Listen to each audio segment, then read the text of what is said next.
Hola, buenos días, buenas tardes, buenas noches, dependiendo del espacio que hayan dispuesto para poder observar lo que es el BIMAC en español el día de hoy. Permítanme presentarme, mi nombre es Waldemar Pera, trabajo en VMware como especialista en conceptos de Virtual Cloud Network y el objetivo del día de hoy es mirar un poco lo que es la seguridad centrada en la red. Desde ese punto de vista vamos a hacer un poco de repaso de lo que ha sido nuestra historia y también lo que es el presente y futuro del VMware en este espacio de seguridad. Para eso vamos a empezar a tomar algunos conceptos que hemos tradicionalmente vistos en la antigüedad con respecto a lo que es la plataforma. Probablemente nosotros nos han escuchado muchas veces como el leitmotiv de solución como es NSX, pero realmente hoy por hoy nuestra capacidad de network security es mucho más abarcativa. No solamente está centrada, por ejemplo, en máquinas virtuales en el data center, sino que está fuertemente orientada también a lo que es extremo a extremo.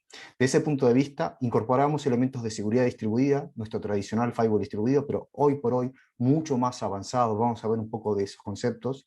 También abarcando lo que podría ser el balanceo de aplicaciones locales, globales, en entornos multicloud, con lo que es nuestra solución de NSX Advanced Load Balancer o AVI, y también lo que son los conceptos y la introducción en el balanceo del mesh de aplicaciones modernas como lo que es Tanzu Service Mesh.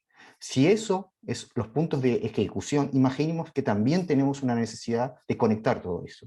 Y esa es la plataforma de VMware SD-WAN, también conocida como VeloCloud, que nos permite tener una integración de 360 grados end-to-end, capa 2 a capa 7. Y todo eso con algo fundamental, visibilidad y analítica.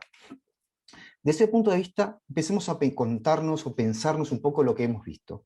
Allá por el 2012, el equipo de Nicira incorpora su ADN en el mundo de VMware y a partir de 2013 nace NSX. Y nace también el concepto de microsegmentación. Esto que es llevar la realidad al concepto de Zero Trust de Forrester y nos permite a nosotros empezar a construir una función de distribución de seguridad en aquel momento, capa 4, orientada a puertos TCP-UDP, pero siendo distinto. Nos permite llevar la seguridad directamente al activo, en este caso, en ese momento, a lo que eran las máquinas virtuales. Si eso nos parecía interesante y realmente fue efectivo y nos permitió avanzar, para nosotros no fue suficiente. Alrededor de 2017 nos dimos cuenta que las necesidades de nuestros clientes necesitaban más contextualización. Cuando digo contextualización, es decir, para poder definir un grupo de seguridad, una zona de seguridad, tomar otros elementos que simplemente la infraestructura, es decir, empezar a pensar la seguridad fuera de la infraestructura, empezar a pensar la seguridad desde el punto de vista de pensar en la aplicación, quién es el usuario que se conecta, y en ese sentido, en hacer digamos, un plus en lo que era la microsegmentación original, sumada a un contexto aware, saber lo que está ocurriendo. Y eso, esa visión que nos permite ya abandonar lo que era solamente microsegmentación de capa 4 y empezar a hablar de microsegmentación en capa 7, es lo que nosotros denominamos a partir de 2019 como Service Defined Firewall. Es decir, realmente un firewall orientado al servicio, no orientado a la infraestructura, no orientado a la estructura que tengamos. Y ahí empieza también ese acople cada vez más potente de que no hay necesidad de conocer a priori la estructura de red, sino simplemente orientarnos a la contextualización de usuarios y aplicaciones que estamos conectando. Si eso les pareció interesante, significa que a partir de ese momento, 2019, yo soy capaz de tener una microsegmentación orientada a la aplicación, orientado al usuario, empiezo a considerar el Active Directory como recurso, ya no me importa quién es el usuario, su IP, sino realmente el usuario, quién es el que está accediendo al recurso, seguridad en capa 7, soy un firewall de capa 7, soy capaz de definir si admito o no admito, no un TCP 443, si admite un TLS 1.2 o 1.3, es decir, realmente reconocer la aplicación, ser capaz, por ejemplo, de no permitir o permitir una conexión, por ejemplo, a un Dropbox, no orientado a cuál es la IP, sino al sitio que quiero acceder. Y por tanto, sumar toda la contextualización de la carga de trabajo, y que inclusive ya ahí ya deja de ser solamente máquina virtual, empieza a expandirse a lo que es el mundo Kubernetes, e inclusive a servidores bare metal en el data center, ni hablar de servidores en la cloud pública. Si eso ya nos permitía tener realmente una seguridad de capa 7, no fue suficiente tampoco para nosotros. La necesidad, la avanzar, es decir, cómo podemos ir agregando e incorporando servicios, nos lleva a que a 2020, a principios de 2020, incluimos también las funciones de IDS y IPS. Y eso me permite, en la misma funcionalidad distribuida que ya habíamos comenzado en 2013 con microsegmentación, que habíamos llegado en 2019 con microsegmentación de capa 7, ahora incorporar funciones que miren el payload directamente. Y si eso les parece interesante, imagínense que en el mismo 2020 avanzamos un estadio más y sumamos capacidades de sandboxing, capacidades de EDR, capacidades de NTA. Todo en la misma plataforma. Observen, recorrido de 7 años, desde crear el concepto de llevar los servicios directamente distribuidos a la carga de trabajo, ahora expandiendo ese nivel de servicio a cada una de las funciones que realmente necesitamos hoy para hablar de seguridad. Eso parece interesante, pero ¿qué es lo que hemos hecho hasta ahora? Tal vez una de las cosas que hemos asumido, que hacer seguridad no es simple. Y lo hemos lidiado, y cada vez que agregamos seguridad tenemos el desafío de debemos incorporar cada vez más elementos. Y tengo que pensar cuánto es la capacidad de tráfico, de throughput que tiene cada uno de los elementos. Además, cada uno de los elementos tienen una visión distinta dependiendo para cuál es su función. Ni hablar que orquestar todos estos distintos elementos de seguridad que yo estoy poniendo no es algo simple. E inclusive a veces el estado de las políticas son irrelevantes. Por ejemplo, ¿cuántas veces yo puedo tener lo que yo digo, reglas huérfanas en el firewall, reglas que alguien me solicitó, pero yo no sé si el activo sigue presente, y por tanto dejo una puerta abierta en la cual potencialmente aumentamos lo que es la superficie de ataque? ¿Qué pasa si yo, estas funciones todas centralizadas, que estresan el tráfico del data center y que cada vez es un desafío de crecer, crecer, crecer, agarro y las empiezo a tomar como una función que distribuyo directamente en la infraestructura? Agarro todas estas funciones y en vez de tenerlas concentradas, primero que nada las distribuyo, por lo cual escalo en función como va creciendo en la infraestructura. Segundo, desde el punto de vista de seguridad de la información, la acerco lo más que puedo al origen, un objetivo ideal, seguridad en el origen, en la cual también me permite tener visibilidad absoluta, no tengo punto ciego, porque lo primero que toca el paquete, el frame que está generando el activo, es mi estructura de seguridad distribuida.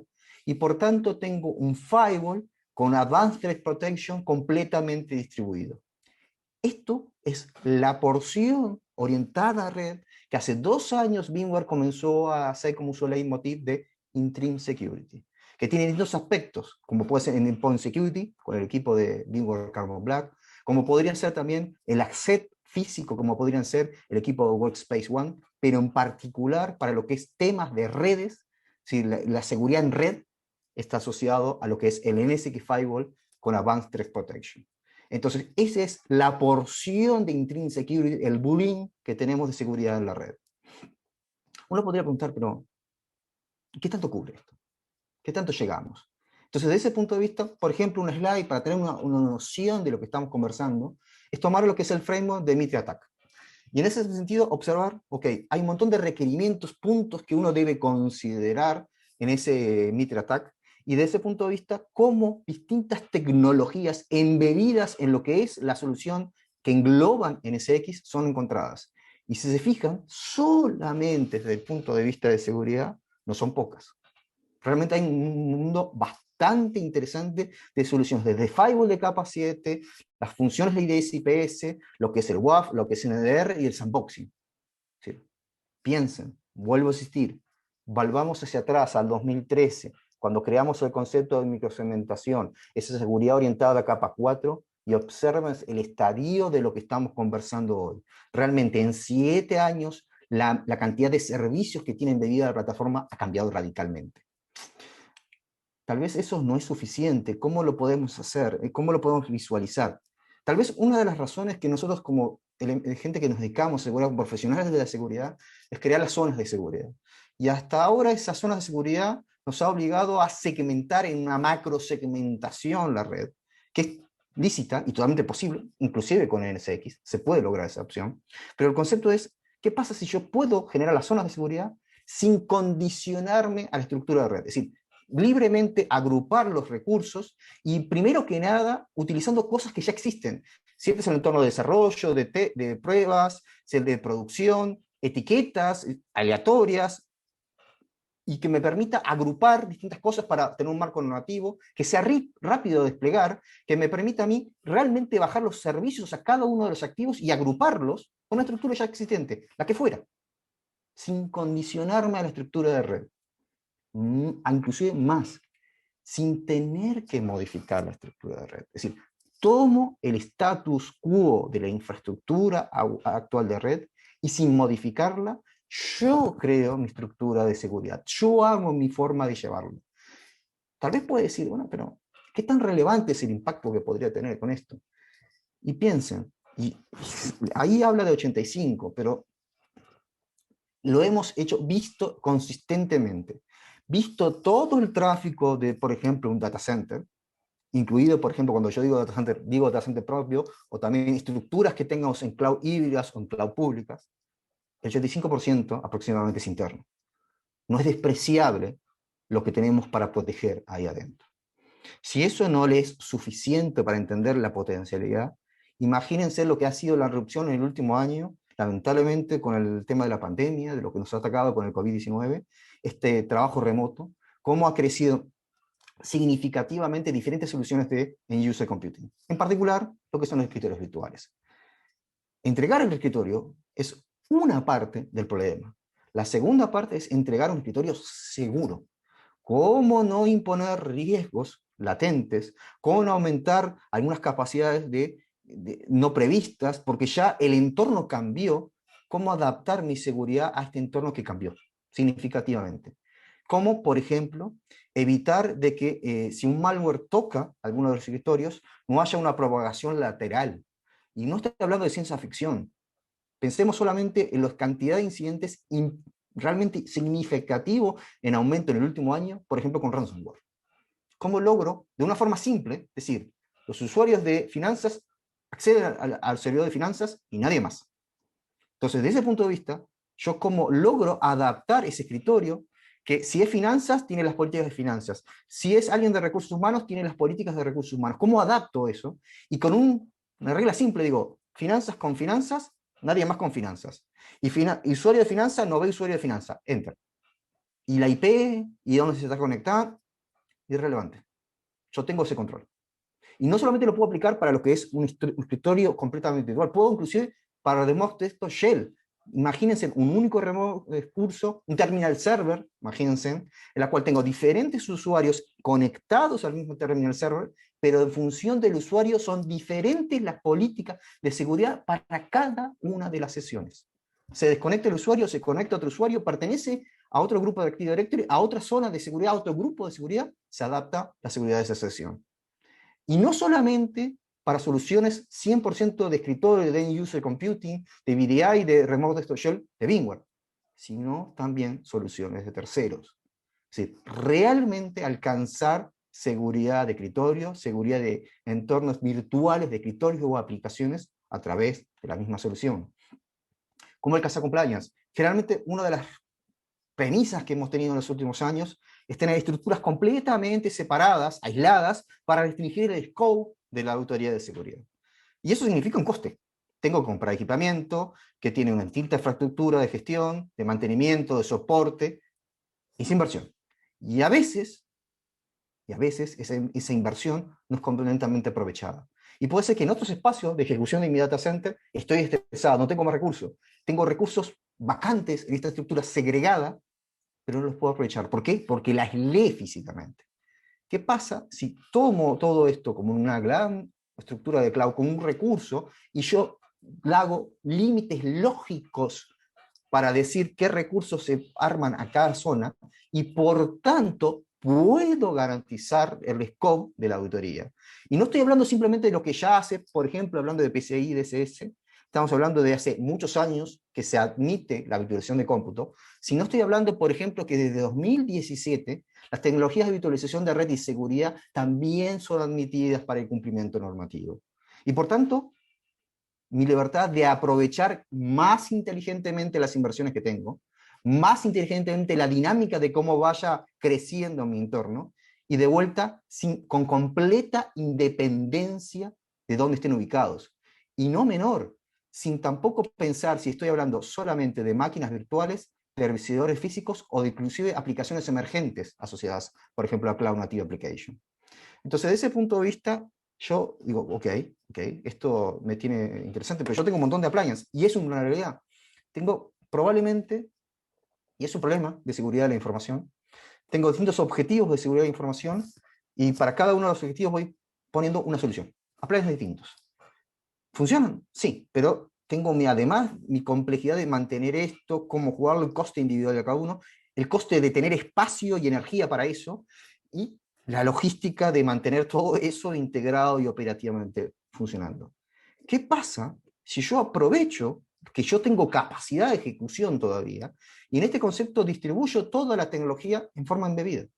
Directamente, entonces, aprovecho, no tengo que tener más espacio, más energía, aprovecho recursos que tengo de ejecución, ociosos muchas veces, que no puedo utilizarlos para crear máquinas virtuales, pero los puedo utilizar, por ejemplo, para ejecutar funciones de seguridad. Eso cambia. Por ejemplo, podemos tener un ahorro significativo de CAPEX, de OPEX y de riesgos. Entonces, desde ese punto de vista, lo que estamos visualizando es una logística mucho más amplia del concepto original, vuelvo a insistir, de microsegmentación, de capa 4, estoy diciendo seguridad avanzada, con todos los avanzados que uno necesita hoy. Una arquitectura que es completamente distribuida, que está orientada a la aplicación y que suma una simplificación operacional. Y que inclusive no solamente ataca recursos activos asociados a máquinas virtuales, sino que puede extenderse a servidores bare metal, se puede extender al mundo de Kubernetes, de Cloud Native Application, e inclusive a cualquier tipo de cloud, hybrid, private o public, lo que fuera. Poder extender y tener en el mismo espacio absolutamente todo.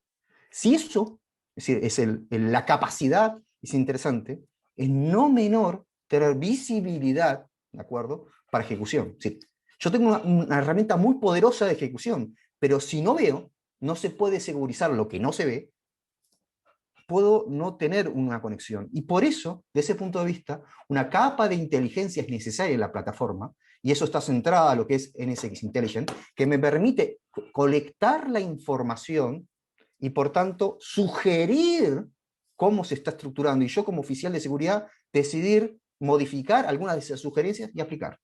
Es decir, ver, revisar, ejecutar. Ver, revisar, ejecutar. Y mantener ese ciclo de mejora continua de mi aplicación. Ok, pero me estás hablando de Intrinsic Security también al principio. ¿Cómo conecta esto? Una de las cuestiones que nosotros observamos con VMware es que tenemos mucha presencia en muchos espacios de la infraestructura de IT. Y cuando digo muchos espacios, no digo solamente el data center, ni la cloud pública, ni la híbrida, digo el usuario final, es decir, el dispositivo físico del usuario que está accesando, lo cual tengo mucha información de contextos con distintas miradas. ¿No sería interesante juntar toda esa información y consolidarla en un punto único y que distintas soluciones compartan su información de contexto para tener una relación de seguridad? Eso es lo que nosotros llamamos VMware Tower. Realmente es una Threat Advanced Unit que lo que hace es juntar, correlacionar la información de nuestras elementos, soluciones de VMware desde el punto de vista de seguridad y compartir inteligencia. Por tanto, por ejemplo, permitir que Intelligent del lado red tenga la información de los contextos de usuario que están ejecutando, por ejemplo, con Carbon Black, como Endpoint Security, y viceversa. Saber, por ejemplo, si tengo un flujo que se está haciendo y que tengo capacidades de IDS y IPS, saber si ese flujo está originado por un proceso, que para mí es un proceso autorizado desde el punto de Endpoint Security. Esa combinación de contexto es lo que nosotros llamamos TAO. Les puede parecer interesante el concepto, les puede parecer, pero ¿cómo lo pruebo? La primera cuestión es, no salgan desesperados a buscar un espacio en su entorno. Tenemos laboratorios. Mi recomendación primera es, tomemos lo que ya poseemos como laboratorios integrados de VMware, lo que es los VMware Hands-on Labs, y adquiramos la capacidad de probar, por ejemplo, algunas de todas estas funciones de seguridad que yo le he comentado. Esto permite a mí que con un tiempo y una conexión a Internet, sin costo, simplemente empezar a modelar distintas funciones. Y con el try and buy directo de destruir y probar cuantas veces yo quiera. Es de uso libre. Y por tanto empezar a comprender, empezar a idear empezar a tener conceptos, podría utilizarlo, esa es la idea con esto. Y si esto les parece interesante y quieren avanzar cada vez más en la discusión, ahí contáctenos. A cualquiera del equipo de Bingward, a cualquiera de nuestros partners autorizados en estas tecnologías, van a poder conversar y realmente ver la diferencia de lo que hacemos hoy versus lo que estábamos hablando antes. No quiero quitarles más tiempo, yo creo que seguramente tienen más sesiones para trabajarlas, más elementos para seguir visualizando, y simplemente agradecerles el tiempo, el espacio, y créannos, hoy por hoy nosotros estamos aquí para hacer la diferencia en lo que es seguridad. Bingward es una empresa de networking y seguridad, y créanme, tenemos mucho para hacer hoy y mucho para hacer para mañana. El futuro ya es hoy. Muchas gracias.